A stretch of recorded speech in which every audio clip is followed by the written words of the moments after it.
Welcome to our channel. Today we how to verify Redis cache keys and eviction policies safely, beginner guide step by step clearly.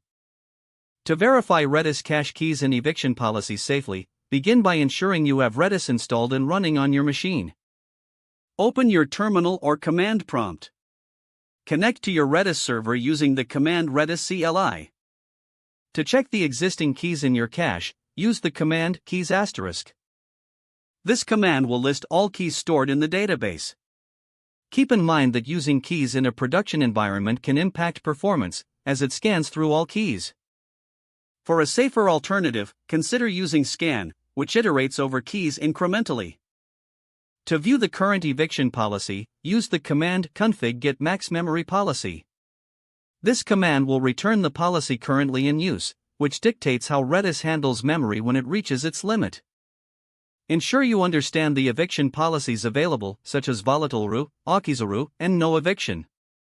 If you want to set or change the eviction policy, use the command config set max memory policy your underscore policy. Replace your underscore policy with the desired policy name. Before making changes, it's advisable to evaluate your current memory usage. You can check memory usage by running the command info memory.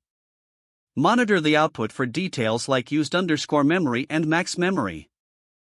If you are planning to test different eviction strategies, consider setting a limit on the maximum memory with config set max memory bytes. This establishes a memory cap for the database. After configuring the eviction policy, test how Redis behaves under load. Use the set command to add keys until memory is full. Observe what keys get evicted based on your chosen policy. You can further analyze the keys by using the dump key command to see their serialized value. To ensure the reliability of your cache, consider implementing appropriate monitoring tools. This will help you keep track of cache hits and misses over time. Make regular checks to ensure your keys and policies align with your application's needs. Finally, document any changes or findings for future reference and team knowledge.